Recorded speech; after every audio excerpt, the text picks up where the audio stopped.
Olá, tudo bem com vocês? Espero que sim, sejam todos muito bem-vindos aqui ao nosso canal Transcendência. E no vídeo de hoje eu vou mais uma vez atender aí os pedidos dos nossos assinantes e das pessoas que participam aqui do canal. Muita gente me pedindo para falar sobre o médium brasileiro Chico Xavier, o espírita brasileiro mais famoso. Então, para atender a essa solicitação aí de vários participantes aqui do canal, eu meio que resolvi emendar aí na história do Allan Kardec, que foi o nosso último vídeo, né? Nosso mais recente vídeo. Então, eu resolvi emendar a história do Chico Xavier na história do Allan Kardec, porque aí a gente faz um tipo de bloco espírita e, digamos assim, já fica aí o material sobre o tema no nosso canal. E, bom, já vou adiantar que o vídeo vai ser um pouquinho mais longo, né, do que habitualmente eu faço, até por conta das muitas histórias envolvendo aí a figura do Chico Xavier, e eu preciso de certa forma contextualizar tudo isso para que vocês possam de fato compreender do que se trata, ok? Bom, antes de começar o vídeo, vou dar os meus recados. Tem muita gente que não gosta que eu dê os meus recados, mas a esses que não gostam que eu dê os recados, então vocês, por favor, depositem aí na minha conta bastante dinheiro, porque assim eu não preciso fazer propaganda dos meus pobres livrinhos, posso pagar as minhas contas, né? Posso, de alguma forma, ter algum dinheirinho aqui para o canal. Então, quem não gosta desses recados, ou quem acha que é bom você pular esses recados, porque todo o material aqui é dado gratuitamente, então eu peço a vocês que depositem bastante dinheiro na minha conta, porque assim eu não preciso dar esses recados e não preciso mais vender livros. Agora, para você que acha que, assim como qualquer trabalho, esse trabalho aqui também precisa de alguma remuneração, então eu dou os meus recados. Se você tem interesse nas minhas mais recentes obras sobre maçonaria e maçonologia, então eu vou deixar aqui na descrição os links para você adquirir os meus mais recentes e-books. Se você quer este livro aqui, o curso elementar de maçonologia, o meu e-mail também estará na descrição. Você me manda um e-mail com o seu CEP, eu faço o cálculo do frete e envio para você os dados bancários, você deposita e eu envio a você pelo correio. E se você quiser o livro autografado, então você me avisa, eu autografarei ou no seu nome ou no nome de quem você queira presentear, com o maior prazer. E se você acha que esta página merece algum estímulo, que você acha que esta página, este canal aqui merece algum estímulo, então por favor nos ajude através do Apoia-se, faça lá a sua doação mensal em qualquer quantia e nos ajude a continuar esse trabalho, a continuar aguentando tanto comentário de gente chata, a continuar fazendo extensas pesquisas sobre temas desinteressantes, para mim pelo menos, como é o caso desse aqui do Chico Xavier e do Espiritismo, um tema velho, batido, né, mas que o pessoal quer conhecer, quem não conhece quer conhecer. Então nos ajude, nos dê aí também um estímulo para continuar, porque eu confesso que às vezes eu tenho vontade de mandar tudo a merda e não continuar fazendo mais vídeos, né? Porque de fato tem que ter um saco de jumento para aguentar algumas coisas. Enfim, vamos lá ao nosso tema. Então, o Chico Xavier, né, o Francisco Cândido Xavier, o nome dele real era Francisco Cândido Xavier. Ele nasceu em Pedro Leopoldo no dia 2 de abril de 1910 e morreu em Uberaba no dia 30 de junho de 2002. Ambas as cidades ficam no glorioso estado de Minas Gerais. O seu nome de batismo, Francisco de Paula Cândido, né, foi dado em homenagem ao santo do dia do seu nascimento. E aí, em 1966, após retornar de sua segunda viagem aos Estados Unidos, o Chico decidiu mudou o nome pelo de Francisco Cândido Xavier, logo que escreveu os seus primeiros livros. E aí ele oficializou essa mudança de nome lá em abril de 1966. E por que Cândido? porque o pai dele era o João Cândido Xavier. Então ele tirou o nome, né, de Francisco de Paula, que foi dado em homenagem ao santo, e resolveu homenagear o próprio pai. E o Chico nasceu em uma família humilde, ele teve 8 irmãos, né, e era filho, como eu disse, do João Cândido Xavier, que era um vendedor de bilhetes de loteria, e da senhora Maria João de Deus, que era uma lavadeira católica, e, segundo se diz, ambos eram analfabetos, né. A senhora Maria João de Deus, ela, que era mãe de Chico, ela morreu quando ele tinha apenas 5 anos de idade, né?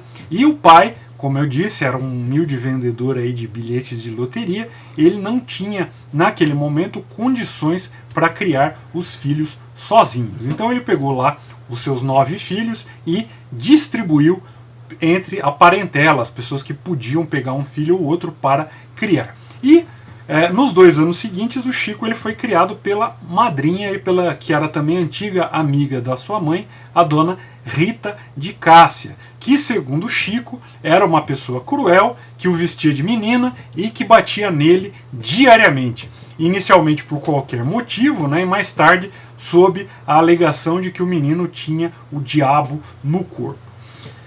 Aqui um parênteses, né, a alegação me parece curiosa, né?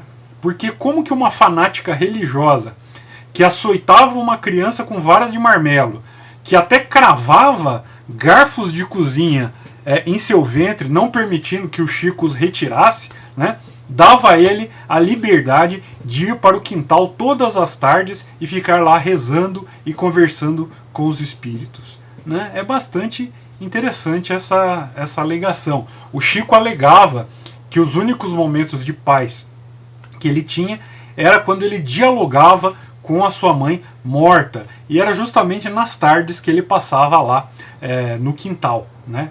Curioso, né? Uma mulher tão ruim, que batia, que né, usava até um garfo para fincar na barriga de uma criança, deixava ela lá livre e solta no quintal rezando. E é curioso também pensar, né, como é que uma amiga da sua mãe falecida, que o acolhera em casa, que lhe dava roupa, comida, abrigo, e que merecia a confiança do seu próprio pai e da sua própria mãe quando viva, tinha tanto ódio dele, né? Por que ela teria tanto ódio dele? E também, como é que o espírito da sua mãe não fazia nada para protegê-lo, né, desse tratamento absurdo aí que era alegado, apenas dizendo a ele que Deus lhe enviaria um anjo bom, né? Mas tudo bem, se era para a purificação, né, do médium futuro, né, então a madrinha espancadora estava apenas lhe fazendo um bem e seria simplesmente um instrumento divino para preparar e purificar o médium, ou seja, segundo a teoria espírita, ela era apenas um instrumento da providência para a purificação do Chico. Bom, o pai do Chico ele se casou novamente com uma senhora chamada Cidália, né, que segundo também o Chico era uma pessoa muito boa e que permitiu que os filhos dispersos do Sr. João Cândido Xavier se juntassem novamente. A Cidália, para incrementar a renda, né, da família, passou a cultivar hortaliças no quintal de casa, né, e o Chico, que na época devia ter uns 8 anos, era um dos vendedores desse material, dessas hortaliças aí que eram cultivadas no quintal de casa. E graças a essa pequena renda, o Chico e os seus irmãos eles começaram a frequentar a escola, né? Chico, aos 9 anos, ele passou a trabalhar em uma tecelagem, né?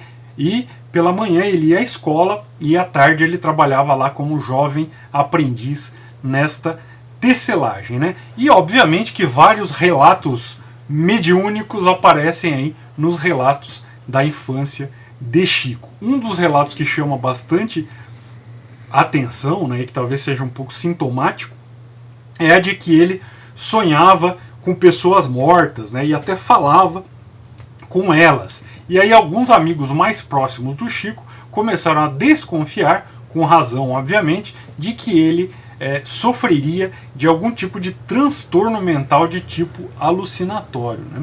O Chico ele já lia obras espíritas, né? E ainda na sua juventude ele se desligou da Igreja Católica, diagnosticou uma irmã sua, né, a dona Maria da Conceição Xavier como vítima de uma obsessão espiritual e fundou um centro espírita chamado Centro Espírita Luiz Gonzaga, né, e começou a escrever poemas que ele dizia ser poemas psicografados, né, de diversos poetas falecidos. E aí, em 1931, ele começou a identificar esses poetas cuja qualidade poética, curiosamente, decaiu bastante depois de mortos, né? Quando eles eram vivos, as poesias deles eram bem mais ricas, bem mais interessantes, bem mais uma métrica bem mais bonita, mas depois de mortos, quando eles passaram a ser psicografados, eles tiveram aí um decréscimo na sua qualidade.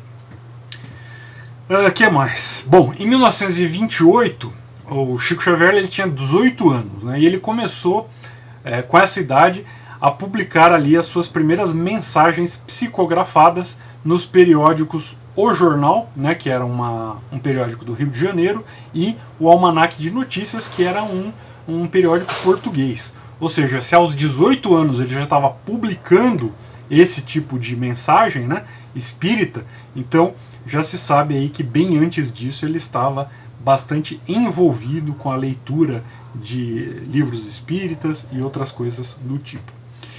Em 1931, ainda lá em Pedro Leopoldo, em Minas, ele perdeu a sua madrasta, né, a Cidália, e ele continuou escrevendo ali uma obra chamada Parnaso do Além Túmulo, né, e este ano aí, quando o Chico fez 18 anos, é o ano em que ele dizia que teria encontrado lá o Emmanuel, né, que seria o seu mentor espiritual, que teria lhe aparecido aí à sombra de uma árvore na beira de uma represa. Obviamente que esse Emmanuel não tem nenhum registro histórico, né, e que muito provavelmente é uma confusão aí em relação a um título do Deus Conosco, né, um título que está lá no Evangelho, mas é um personagem que foi criado aí para se dizer que era o mentor do Chico Xavier, né?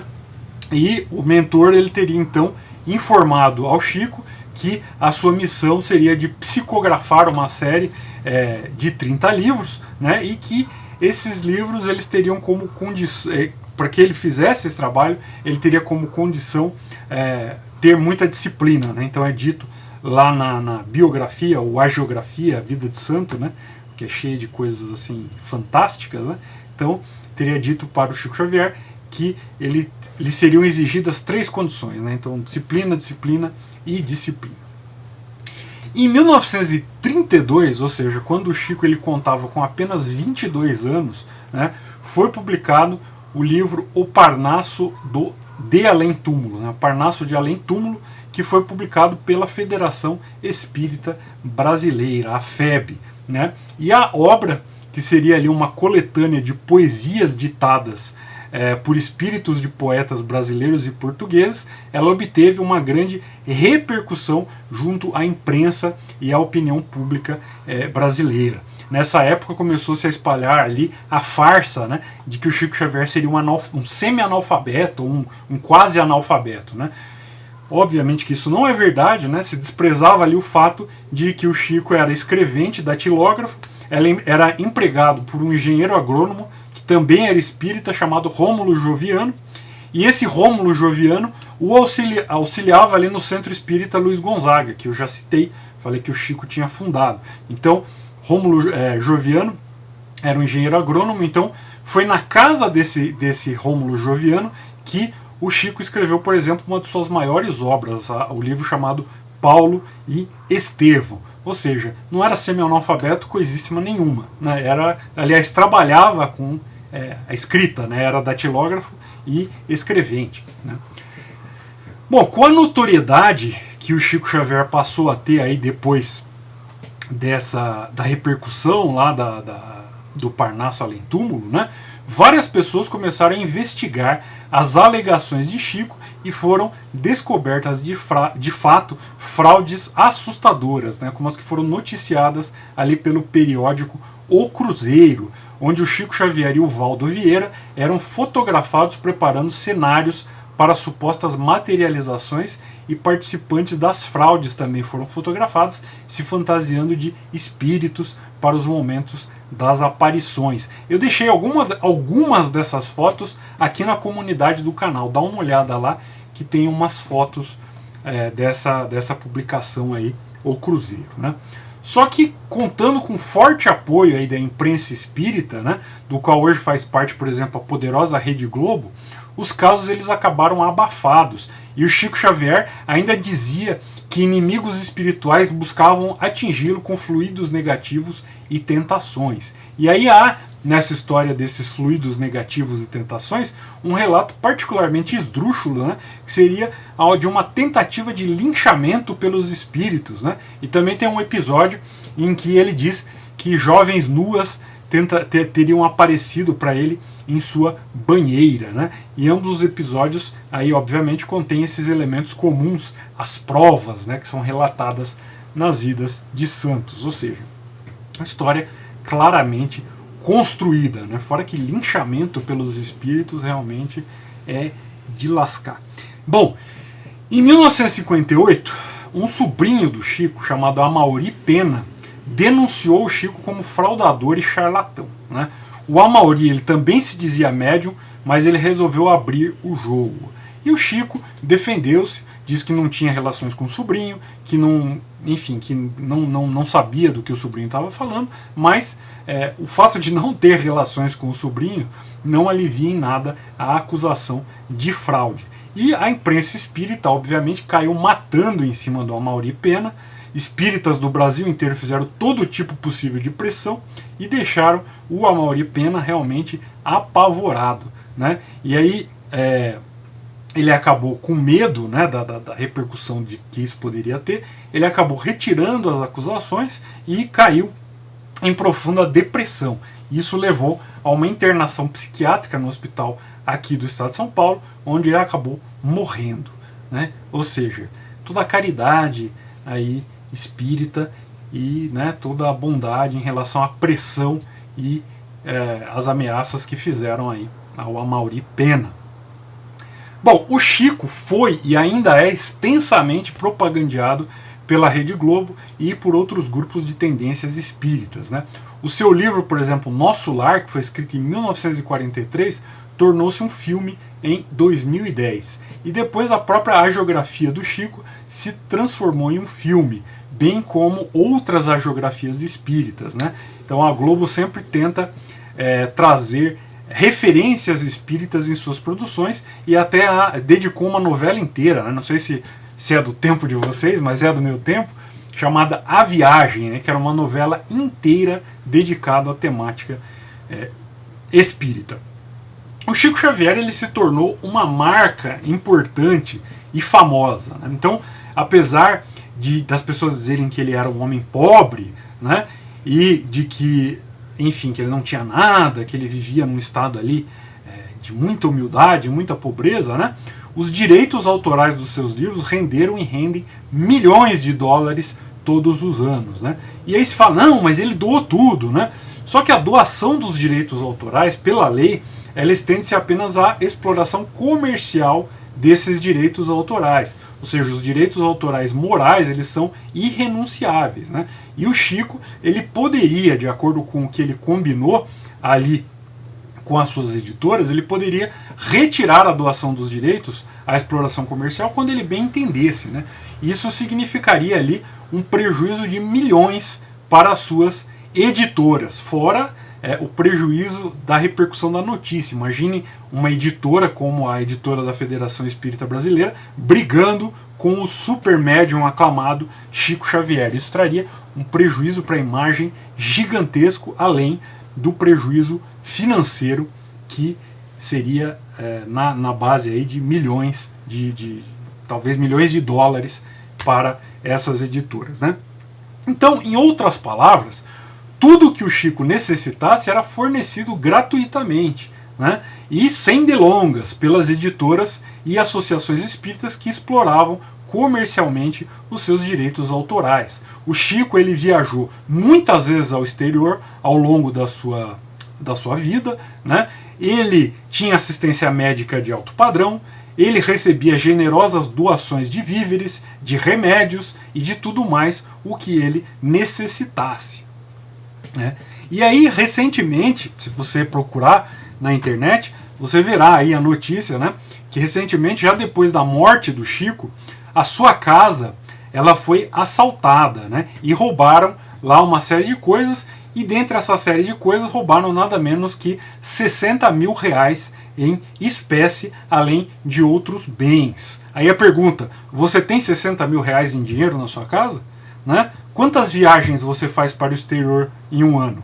Quantas viagens ao exterior você fez durante a sua vida toda? Né? Você tem assistência médica particular gratuita? Né? Você tem diversas emissoras de TV dispostas a transmitir o que você quiser falar?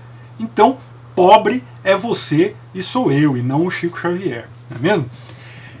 A cidade lá de Uberaba, né, em Minas Gerais, tem no turismo espírita uma das suas principais fontes de renda. Há uma enorme rede de entretenimento que é composta lá pelo Museu do Chico Xavier, por livrarias, pelo túmulo do Chico Xavier, pelos locais históricos ligados à vida do Chico Xavier. Enfim, é uma verdadeira fonte de renda, se não for a maior fonte de renda ali da cidade e da região. Imagina quanto os hotéis faturam, quanto os mercados, os restaurantes, etc, etc, etc, fora os locais mesmo, né, as livrarias, o museu, etc, quanto se fatura em cima do nome do Chico Xavier. E da mesma forma também a Federação Espírita Brasileira tem lá no Chico Xavier uma de suas mais fortes marcas. Né? Como eu já disse, o Chico ele não era semi-analfabeto coisíssima nenhuma, né? Era um leitor assíduo de obras espíritas, obras de poetas, e depois de décadas escrevendo, obviamente que ele se tornara um escritor muito bem treinado. Né? E aí, claro, vem as famosas alegações, né? Ah, mas e as adivinhações? E as coisas que ele adivinhava? E as psicografias? Né? Etc, etc, etc, etc. Bom, as adivinhações, né, atribuídas a Chico Xavier nas suas psicografias, elas são perfeitamente explicáveis através de fenômenos parapsicológicos bastante conhecidos e seguramente demonstrados. Né? Eles não têm absolutamente nada a ver com o espírito dos mortos, né? E também não excluem as fraudes conscientes, que eu já disse aqui que o Chico comprovadamente cometeu, né? E as fraudes inconscientes que também ele cometia por conta até da sua condição psicológica, né? Ou psiquiátrica. Né? Ah, mas o Chico era caridoso, ele fez isso, fez aquilo, doou muito dinheiro para a caridade, etc, etc, etc. Poxa, aplausos para ele. Mas a Igreja Católica Romana também mantém centenas de milhares de obras de caridade, né, e pelo mundo, e não usa isso para provar que fala com os mortos. Né. Da mesma forma, a maçonaria, por exemplo, nos Estados Unidos da América, mantém lá uma rede enorme de hospitais, né, como por exemplo o Hospital do Rito Escocês para Crianças, o Hospital dos Shriners, né, e muitos outros são espalhados ali pelo país todo. Aqui no Brasil, por exemplo, o Hospital do Câncer de Barretos é em grande parte mantido pela maçonaria, né, pelos maçons que auxiliam lá o Hospital do Câncer de Barretos, que atende aí milhares de pessoas todos os anos. Né.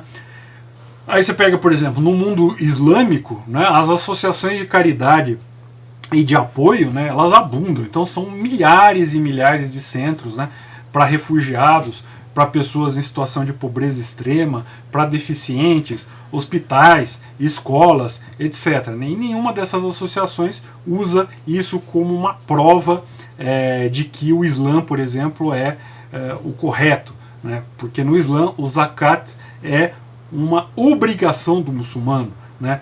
Da mesma forma que dar tzedakah é uma obrigação para um judeu religioso. Né? Se você pegar em outro país, por exemplo, como Taiwan, o Sri Lanka, Índia, Tailândia, etc., né, outros países que têm um número considerado de budistas, também há milhares de obras de caridade, né, que são sustentadas por grupos budistas, por templos budistas. Né? Então, veja, se todos esses grupos fazem caridade, né, e se fazer caridade seria uma prova da veracidade de alguma coisa, então com qual desses grupos estaria a verdade, né? Porque a nenhum deles pertencia o Chico Xavier, e todos eles fazem caridade da mesma forma, e esses grupos, como por exemplo o Islã, a Igreja Católica, o Budismo, negam a realidade dessas alegadas influências espirituais aí sobre psicografia, né? Bom, o Chico ele morreu aos 92 anos de idade, né? Ele teve uma parada cardiorrespiratória, né, no dia 30 de junho de 2002. E obviamente que já se criou uma lenda em cima da morte do Chico, né? Então já vieram lá amigos, né, e conhecidos, parentes próximos, etc., dizer que o Chico tinha previsto que ele iria desencarnar em um dia em que os brasileiros estivessem muito felizes, né, e que para dessa forma o seu desencarne não causar tristeza demasiada aos brasileiros, né? E claro que isso apareceu depois, né, que ele morreu, mas porque no dia em que ele morreu, o país ele festejava a vitória da Copa do Mundo de futebol, né? E o Brasil tinha ganhado a partida contra a Alemanha, né? Ele morreu cerca de 9 horas depois da partida entre Brasil e Alemanha. Essa é a famosa profecia do passado, né? Depois que aconteceu, surgem aí explicações maravilhosas e, enfim, lendas e tudo mais, né? Bom, o presidente do Brasil na época era o Fernando Henrique Cardoso, né? E ele emitiu uma nota de pesar sobre a morte do Chico, né? O governador de Minas Gerais, que era o Itamar Franco, também decretou luta oficial de 3 dias no estado de Minas Gerais, né? E segundo a Polícia Militar de Minas Gerais, foram 120 mil pessoas para o velório do Chico, que aconteceu lá em Uberaba nos dias 1 a 2 de julho, né? E aí colocaram o caixão num caminhão do Corpo de Bombeiros, né? E esse trajeto aí de 5 quilômetros, né, que foi ali da casa do Chico até o cemitério São João Batista, né?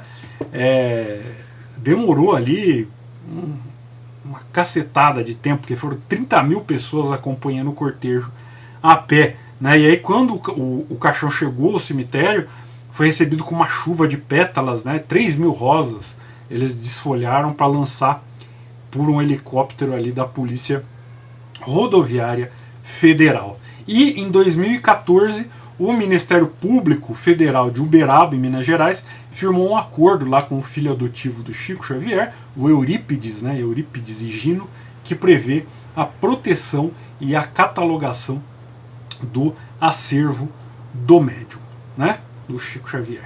Então, em palavras muito rápidas, né, eu estou meio que correndo aqui sem fazer muita delonga, mas em palavras muito rápidas é isso aí, né, a história do Chico Xavier. E também aqui deixei alguns pontos para vocês refletirem sobre a questão, né? No fundo da história toda, né, essa santidade toda ligada, todas essas lendas que circulam, né, mostram bem que as pessoas adoram, né, um estereótipo, né? As pessoas adoram associar coisas que elas não sabem de fato àquilo que elas estão vendo. Então, você vê uma pessoa que fala manso, uma pessoa que fala coisas agradáveis de se ouvir, uma pessoa que fala de caridade, uma pessoa que fala de bondade, etc, etc, etc. Obviamente que as pessoas já associam isso a ter caridade real, a ser bom de verdade, a ter uma evolução espiritual real, etc, etc, etc. Então as pessoas adoram se levar pelas impressões e também adoram propagar lendas e coisas sem muita reflexão, né? Bom, vou encerrando, né? Já falei pra cacete. E se você gostou do vídeo, deixa aí o seu joinha, compartilhe com seus amigos, jogue lá no seu grupo de amigos espíritas, enche o saco da sua tia espírita, que enche seu saco todo dia com um monte de mensagem do Chico Xavier, né?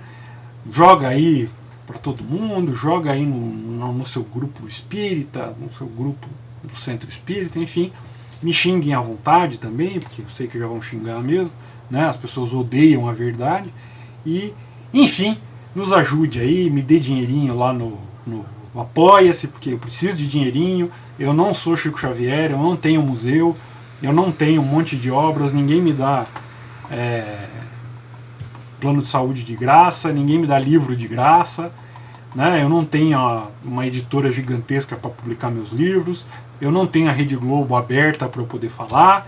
Então me ajude aí, se você acha que esse canal tem algo de útil, me ajude e vamos adiante, ok? Bom, obrigado pela sua atenção, obrigado por ter me aguentado até agora, um abraço e até o próximo vídeo. Tchau!